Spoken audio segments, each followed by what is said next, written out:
This video is part of a playlist and collaboration with a group of different outdoor photographers here on YouTube. Videos will be added during the month of December, so make sure to check out the playlist down the description to see what they are up to.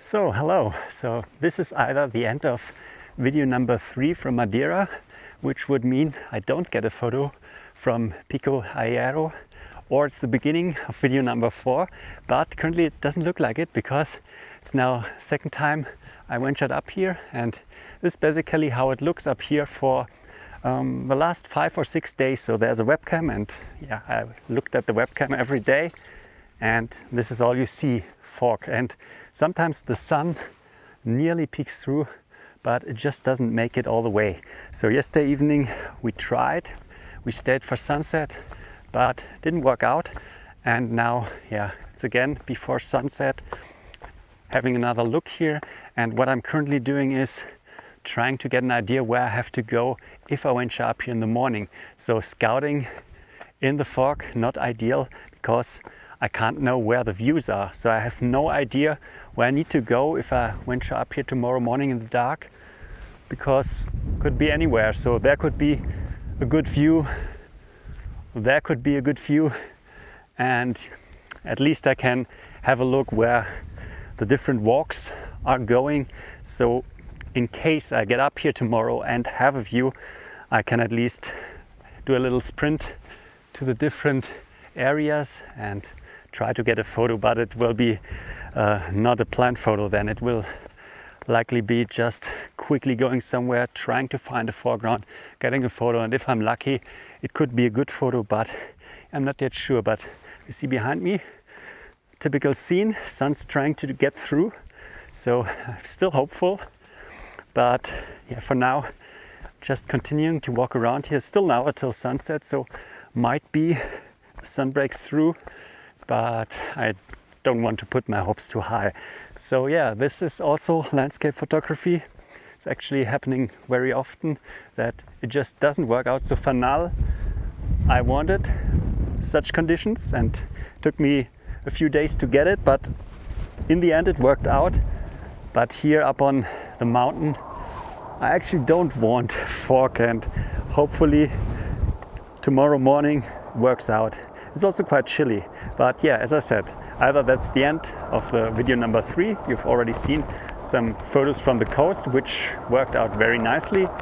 And now let's see if I get up here again and actually take a photo, or if I'll have to do this again sometime in the future. Because Madeira is so nice, I'm definitely coming back. So we'll see.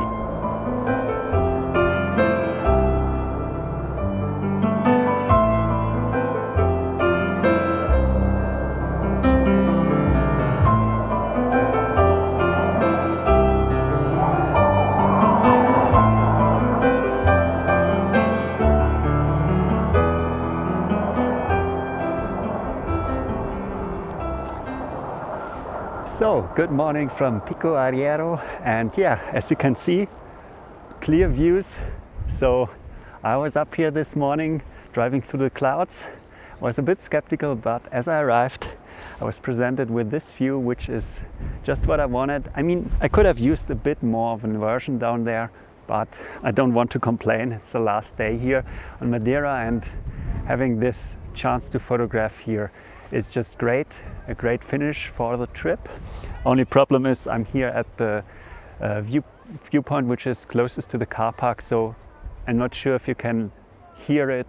There's a lot of people, they need music, they are loud, it's just annoying, but okay, this view compensates for it.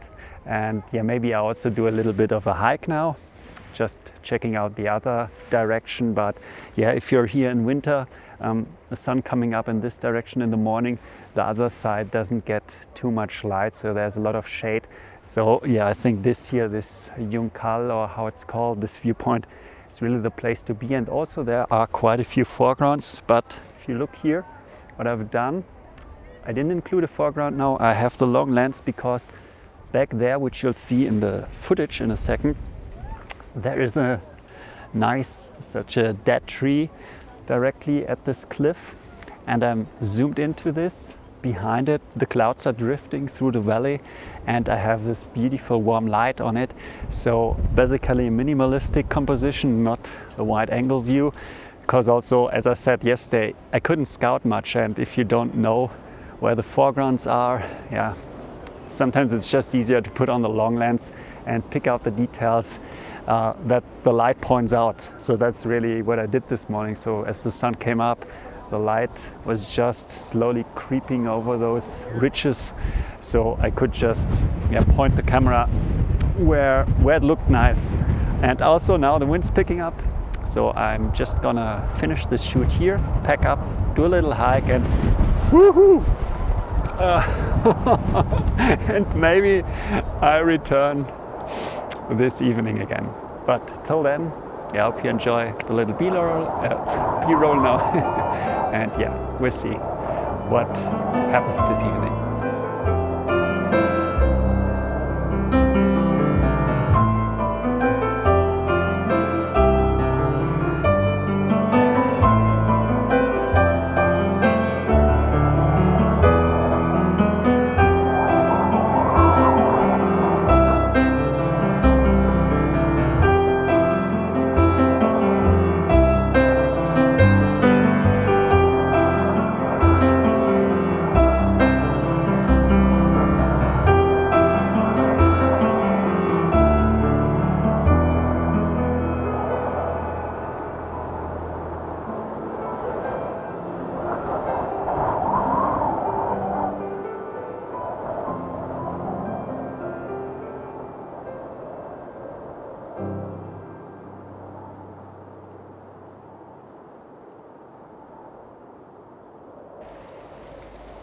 So I've now come down the mountain because it got too windy up there, and I've come to a scene which is directly next to the road. So I was driving up this road a couple of days ago and I spotted this beautiful tree here.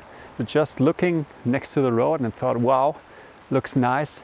I have to take a photo here, but what I wanted was fog. So as I drove through the clouds, I thought I could be lucky, but you see back there, it's maybe 100 meters higher where the clouds stop. So I don't have fog here, but it's still a beautiful scene. So it's a very clean scene. Also, you have this tree with the beautiful branches, then a lot of those straight trees in the background, which makes this tree stand out, even though I don't have fog. So it's a very clean scene, easy to photograph. And yeah, that's just what I'm doing now, finishing up this morning shoot with a simple photo of this tree. As usual, see, there's a little bit of wind, so it's always good to, in addition to your ISO 100 shots, also take a few shots at a higher ISO, for example ISO 800, just to make sure you get everything in frozen motion. And yeah, now I'm gonna stick around a few more minutes, just hoping for some cloud to drift through, because there was a lot of motion in the clouds this morning, so a lot of clouds coming up the valley. And yeah, maybe some cloud makes its way through here, but I don't think so. The trees there are very thick, so I don't think that a cloud might penetrate this area, but still a beautiful scene, and I'm gonna show you now. So unfortunately the clouds didn't get any lower and I didn't get fog in this forest, but what I did, I applied a technique which I showed in the past. And for this technique, what I do, I just breathe onto the lens, or in this case onto my polarizer. And if there's a bit of humidity in the air, what happens is the lens will fog up, and this creates an overall hazy effect on the image, which you see here. So this is the photo after I was breathing on the lens, and it looks a bit like fog, but different to fog, which gets more and more into the distance. Here the complete frame is kind of in fog, which is why in addition to such a photo, I usually also take a normal photo, which would look like this, so quite a contrast. So those two photos, this one with the fogged up lens, this one without it, I would bring both of those into layers in Photoshop. So let's just do this. In Lightroom, I can just select both the layers, right click on them, then go to Edit in, and here you find an option Open as Layers in Photoshop, and that's what we're gonna do. So since I had the camera on the tripod and was using a cable release, there's now no need to auto-align both layers, so they perfectly match. But what I want to do is I want to combine them to create a bit of depth in the image and recreate the scene in a way like it would look with real fog. And for this, I add a layer mask on this top layer, which is the hazy layer. I grab a brush and I can first use like 30% and try to draw in a bit of detail myself. So just going across this foreground here, which is pretty straight. So the closer to the camera we are, the darker I want the mask to be. So I want less and less of this hazy layer. I can do it here, but here for this tree, it's actually not so simple just drawing. So what I can do is I can try to use Lumensia to select the darker tones here to guide my drawing. So I click here on the Lumensia plugin and I can try different of the darker selections to see which one creates a good selection for this tree. So let's see. Yeah, I think I have to go with D3 or D4. So let's also look what D5 looks like. So that's the nice thing about Lumensia. You can just quickly circle through different selections. So I use the D4 as a base. I might go into the levels down here. So this layer stack here is how Lumensia creates those masks, and I can refine it. So let's just see, maybe make this a bit more refined. Something like that, and then I press here on select to load this mask which we just saw into a selection. I can Control H, hide the marching ants, and now again I grab the brush with black color. I keep the 30% to build up the effect. I also can make it a bit smaller, not too small, maybe like this, and then draw over this tree here in the foreground to bring out a bit more of the details. And I start here in the bottom, which I think is closest to the camera, and as I get upwards, I draw less and less to have those branches kind of fade into the fog. So this way I don't get the same effect as a real fog scene, that's for sure, but I still can create quite a nice, interesting image. This would be the before, and this is the combination of the two. And obviously I would spend more time now, but I just wanted to show you the basic idea of how I can combine such images, how I would do it, and I hope this was interesting. Also, this now was the last video from Madeira, but there will be more videos. Next up, the Algarve in Portugal, where I'll also have a video showing you how I photograph seascapes. So if you're not yet subscribed, make sure to subscribe. Also give this video a like, really helps me.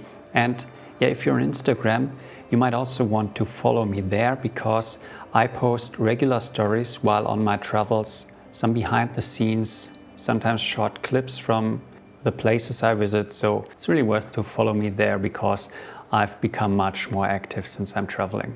So see you soon.